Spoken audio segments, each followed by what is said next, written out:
reverses. Alrighty. And if you use the mouse, this advances, this reverses, but don't drop it down too low or else you'll get that. Oh, I think Toolbar. I'll just use that. Okay. That advances it. Alrighty. And this microphone is off.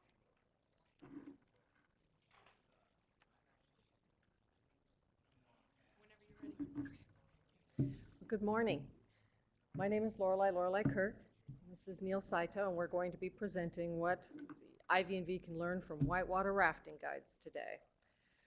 The idea for the presentation came when a group of us IV&Vers went whitewater rafting here in West Virginia. And while on the trip, we started talking about IV&V, as you do, and began comparing the challenges that we were seeing on the river to those that we saw in IV&V. So today we're going to give you a little bit of a background on rafting and then go through our 4 lessons that we thought we learned. One was that the big picture is made up of many small details. Lesson 2 is that you should sweat that small stuff. Lesson 3 is that when in doubt, eddy out. And lesson 4 is that you need to make a splash. So general tips for successful rafting and IV&Ving is that first you need to travel with an experienced trip leader or guide, and for us that's our project lead, and hopefully you have a project lead that's done this before because you're going to need it. Our second is that river travel, it's a group effort and everyone paddles, and for IV&V teamwork is essential.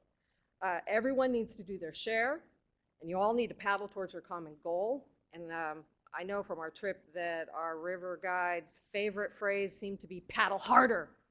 Paddle hard, paddle hard. So for the third, before starting your journey, your boaters need to become knowledgeable about the local conditions. You need to know if you have a lot of water, if you've had a lot of rainfall, or low water levels that really actually increases some of the difficulty, and some of your obstacles become harder there. So for IV&V, you need to know the processes and the procedures, how to paddle. You need to know your customer, you need to know the environment, and if you want to be successful, you don't want to start your trip blind. So you never want to fight the current. The information's going to keep flowing, whether you like it or not, and you have to keep moving with it. So if you're going to be overtaken by events, not fighting the current would mean amending your first approach to something and taking a new approach to that. But you need to know what you're looking at, and you need to watch out for your obstacles and your dangers downstream. You have to know what's coming up in your schedule, both near-term and long-term. You need to know when you're having your reviews, when the artifact drops are expected, and you need to work out your approaches for that. You need to have a plan in place for sudden obstacles. Sometimes you have artifacts that drop when you weren't expecting them, and you need to realize that sometimes that obstacle can be as simple as having key personnel take unplanned leave. So you need to be able to work around not having people there that you were expecting. So when you're stuck by an obstacle, you need to be ready to try different approaches. Sometimes we found out you have to rock the boat to get off that rock. For IV&V, that could be you have to make a phone call, try and get somebody to give you access to something. Sometimes you have to have everyone move to one area. Sometimes everybody has to go on one side of the boat, or you have to have everybody work on one area of IV&V, just one artifact maybe to get that pushed along. Sometimes you just have to get help from other boats. Sometimes you just have to have other people come and help you with your project. The last one was never tie the boaters to the craft. I actually kind of associated that with the method for your analysis. Sometimes you don't have the right artifacts to do what you need to do. Sometimes your artifacts aren't mature enough to do the analysis that you thought you were going to do. So you actually need to look at using a different method for that. For this is that you don't want your boaters to drown, so you never tie them in the boat. Lesson 1.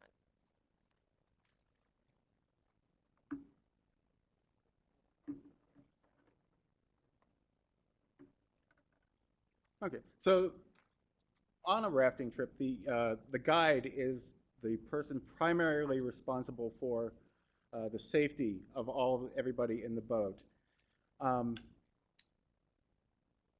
The guides are kind of a different breed. A lot of them are simply summer students who are out to earn a few bucks, but some are just have devoted their life to outdoor adventure.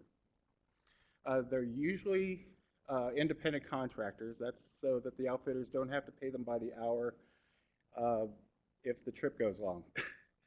They're paid by the trips and tips. Now,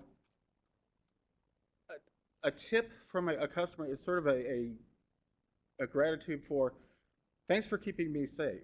It's buy-in that the guide has done their job. For IV&V, buy-in is a very important thing.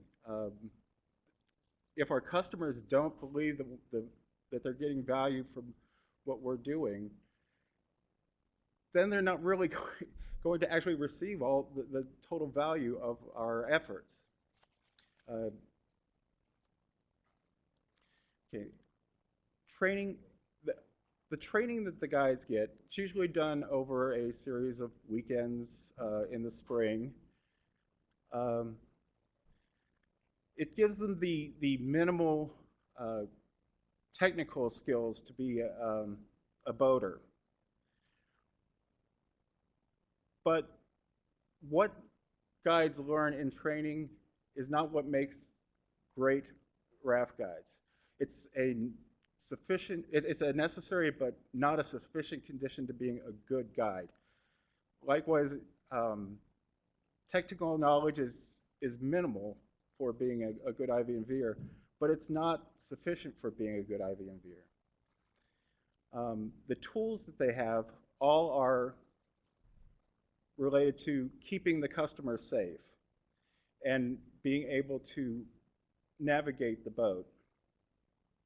One of the important things is the throw rope, which is literally just a rope in a bag that you can throw like a football. One of the things guides learn is when they're about to throw, if somebody's exited the boat, and if you've been on a trip, you might have heard this line, your name becomes rope, because that's what the guide is going to yell at you. Before the guide actually throws the rope, they're taught to make eye contact with the swimmer. I'll let you draw your own parallels to different IV&V experiences, but what guides know is throwing a lifeline to a disengaged customer isn't going to help them.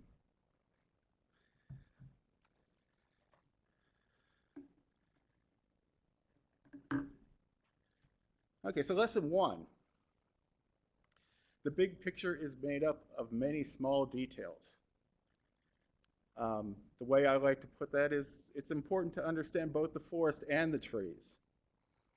The modern whitewater industry really didn't come about till after World War II, when there was a surplus of military rubber life rafts that people could use to explore rivers. But for me, the archetypal river guide is John Wesley Powell, who you might have heard of Lake Powell. That's named after him. And in 1869, he took an expedition down the Colorado River, wrote the excitingly titled book, Exploring the Colorado River and Its Canyons. Deceptive title, because it's actually an incredible book about the adventure. And what Powell understood was that it was more about the environment around the river, and not just the river itself, not just navigating the river.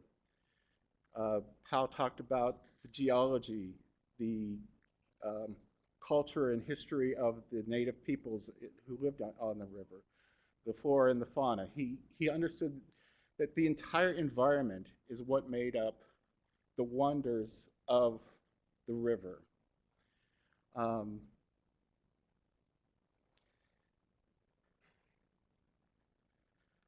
So all aspects of the river were important. And that's what a really good river guide does, is that they, they don't just get you down the river.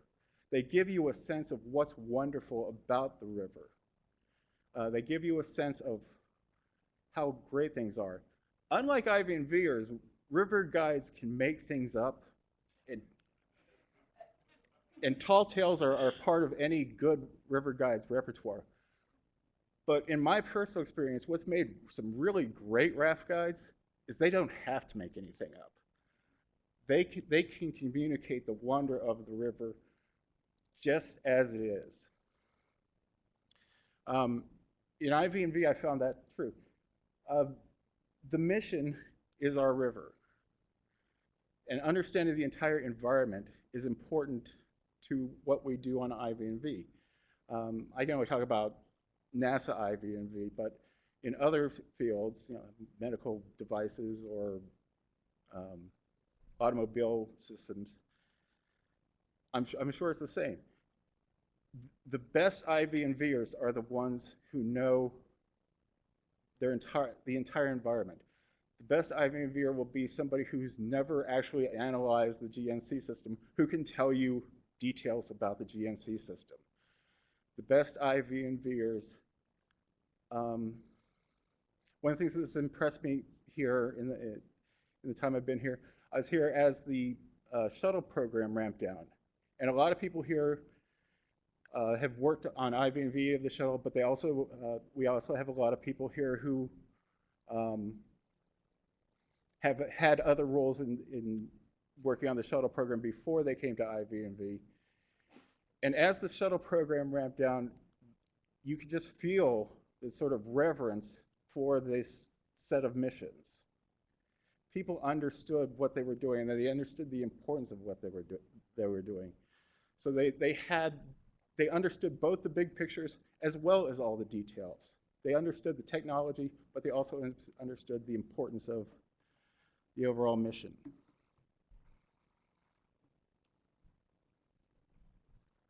Okay. Heraclitus wasn't a river guide, but he basically understood that time changes everything. And that's something that river guides understand.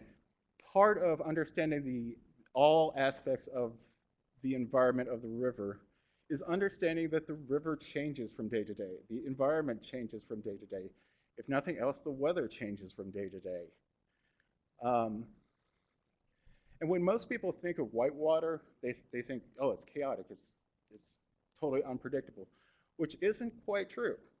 It's volatile, it's variable, but it works within certain parameters.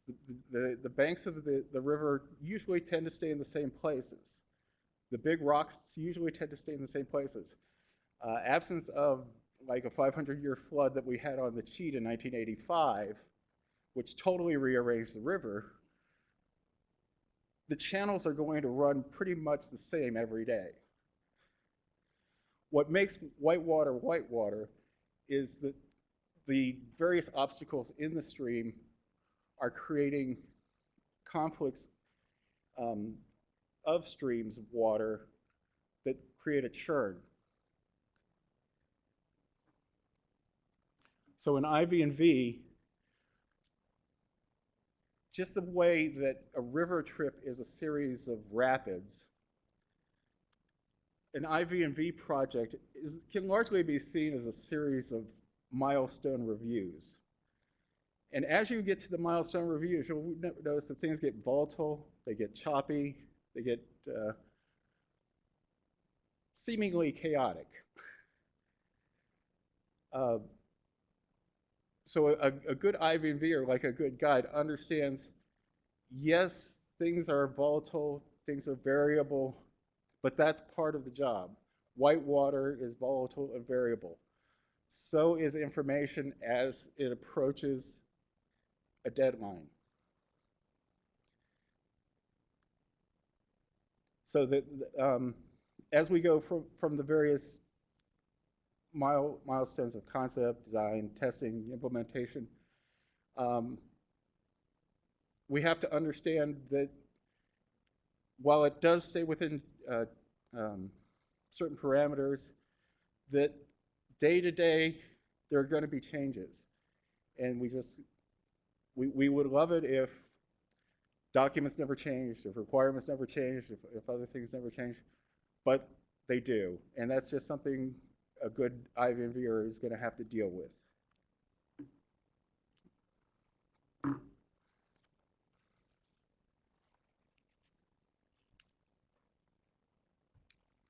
Okay, so lesson number 2 is to sweat the small stuff.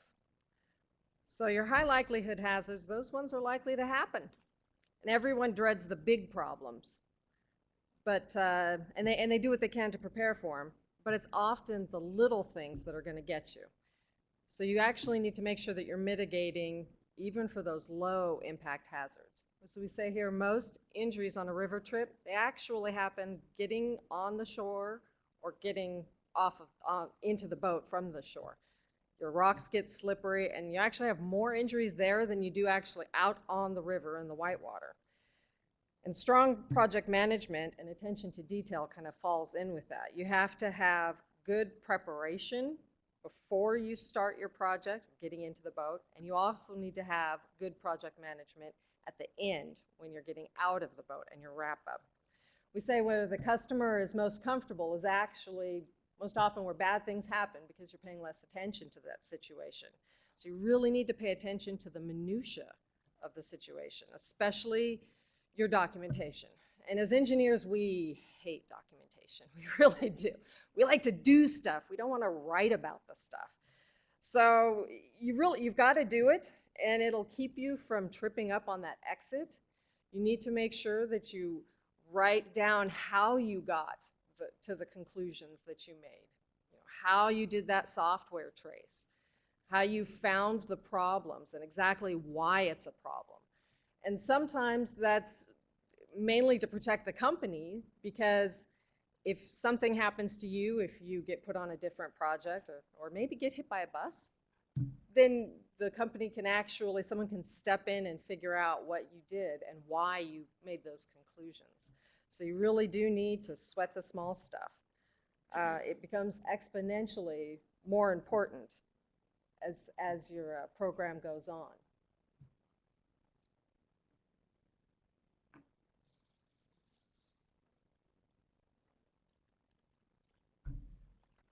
When in doubt, Eddie out.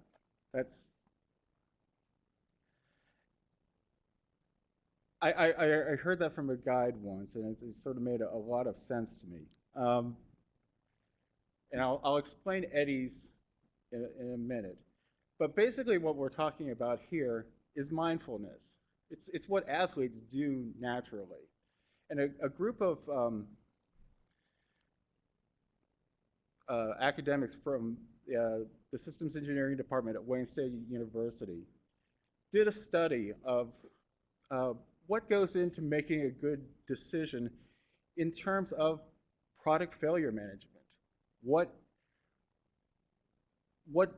happened in the failure that didn't go right, and what lessons did people take from that? And they did it under the broad topic of mindfulness, this idea of mindfulness, which is simply paying attention to the moment. Out of the 5 factors they learned, one of them that hit me was controlled urgency. The idea just sort of clicked with me, and it's what river guides have to do all the time. You're drifting downstream into a big pour over, a big fall. You're going to have to hit a hole in a particular way. And so you have to have a sense of urgency. You have to have a sense of there are things you have to do, but you can't let it get out of hand. Panic is not an effective strategy.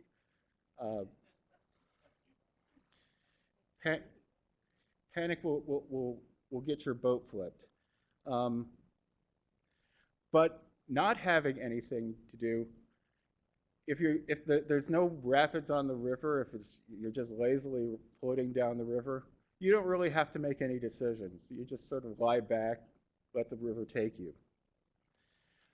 It's the combination of both the urgency and the sense of control which help you make good decisions. So the first part of this is understanding that lack of visibility equals danger. And on this slide in particular, what you can see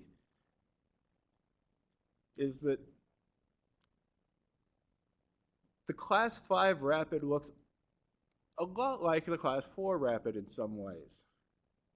What's different is, one of the differences is that when you're at the top of the Class 5 rapid, you don't see what's at the bottom of the Class 5 rapid. That's what increases the severity. That increases the level of danger. It's the same with a Class 2 and a Class 3 river. In fact, it's probably truer between Class 2 and Class 3 that the main element of danger that's being added is the lack of visibility. And we all know that as IV&Vers because we've all been blindsided at some point by documents that the mission drops on us at the last minute that we don't know about. We also, as IV&Vers, have a particular responsibility, and I think one of the most important types of issues we can write is the missing requirement. It's when the mission doesn't see something that we see that we're adding a lot of value.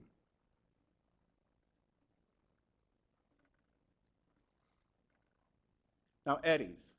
A lot of people in here studied fluid dynamics. You basically understand what the concept of an eddy is.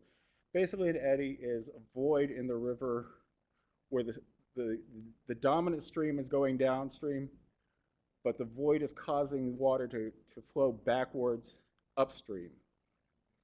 And it creates calm spots in otherwise uncontrolled conditions, or I shouldn't say uncontrolled, otherwise volatile conditions. And a good river guide knows how to use that. The first way is simply to eddy out. And in this document, it would be right in here. This would be a fairly calm spot. So if for some reason you're coming around this rock, and you have to get around this rock, and you're not in the right position, you're not in the right orientation to do that, you can simply poke your whole boat into this area, stop your momentum totally, and reorient your boat. Sometimes, though, you can't do that. The area might be too small. You can still use eddies to guide the boat. And that one of the skills that guides have that most customers don't really know or never really understand is this idea to do an eddy turn, which is instead of putting the whole boat in there, it's just putting part of the boat in there, and that causes the boat to pivot.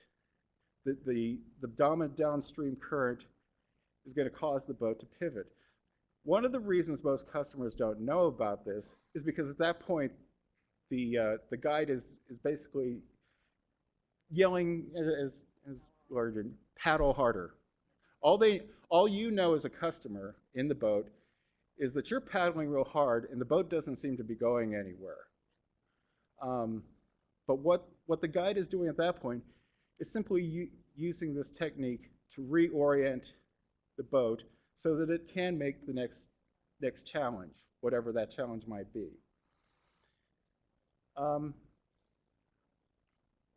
So if we look at the stream of information, IV&Vers can do that also, can do these things also. And got two controls up here today. The first one, if you're a NASA IV&Ver, you've probably seen this chart. This came out of the 09-4 project planning document.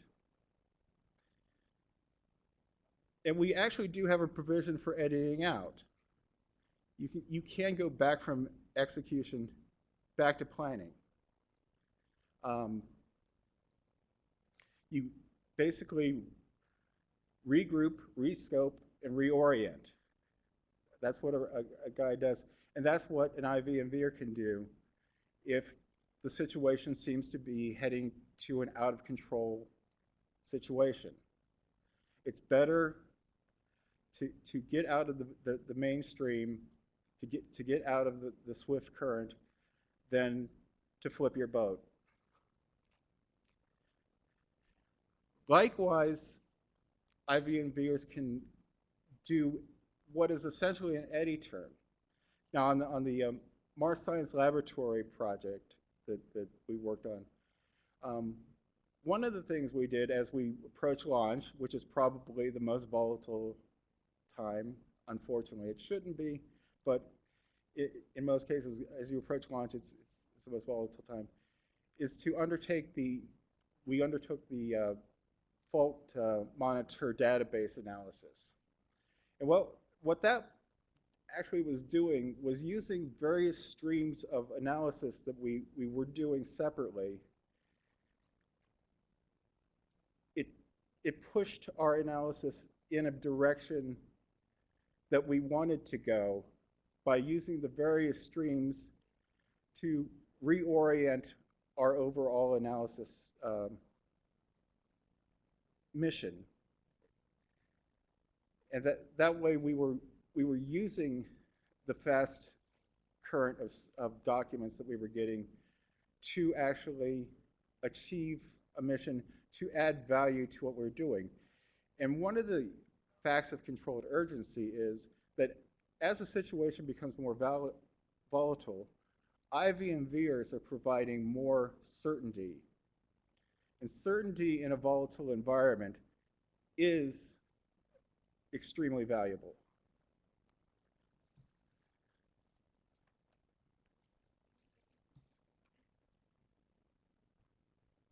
All right, so lesson 4 is to make a splash. I especially want to be on the boat on the right there. Guides need to know the business practices in addition to knowing the river. So for IV&Vers, we need to know how we fit into the big picture, not just how we do our one analysis. Our customers are expecting it. The big questions that we always seem to come up with is, why should we have IV&V? And what value does IV&V bring to us? We need to maximize the excitement in safe ways. So maximizing our impact to the mission means we need to have our due diligence and our attention to detail.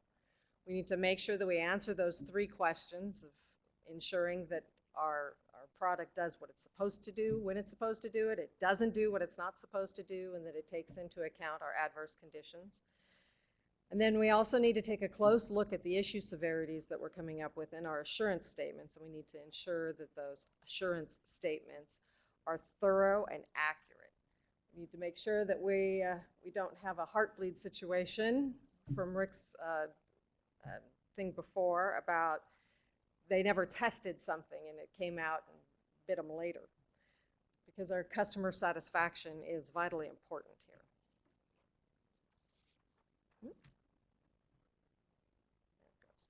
Okay, so what does this mean for IV&V? For lesson 1, where the big picture is made up of many small details, our volatility is inevitable and you need to see the forest and the trees and the rocks. And you need to do what you can to use that churn to your advantage, but also to take into account what's happening around you. Lesson 2, for sweating the small stuff, don't allow a break in activity to lull you into a false sense of security, and make sure that your I's are dotted and your T's are crossed. You do that documentation, because if you don't, you're going to be sorry. Lesson 3 is, when in doubt, eddy out. You can use that sense of controlled urgency to maximize your productivity, and you can look for your calm spots to regroup and reorient. And take advantage of that time to rescope and replan if you need to, especially after those high impact type of areas where you have a big review. A lot of times you'll get a lot more information right out of those reviews. Lesson 4 is to make a splash, know what your customers want and what they need. It's not always the same thing. In fact, it usually isn't the same thing. And you want to make sure that we're always fighting to prove that IV&V is important to a program. It provides value, so make sure that you do that. Several of the challenges that we encountered on our whitewater rafting, we can actually correspond though to IV&V. So we would say whether you enjoy rafting or IV&Ving or both, you can use that relationship to overcome the issues that you'll face. And we'd say, as those whitewater rafting guides do, that you just need to paddle hard. So, any questions?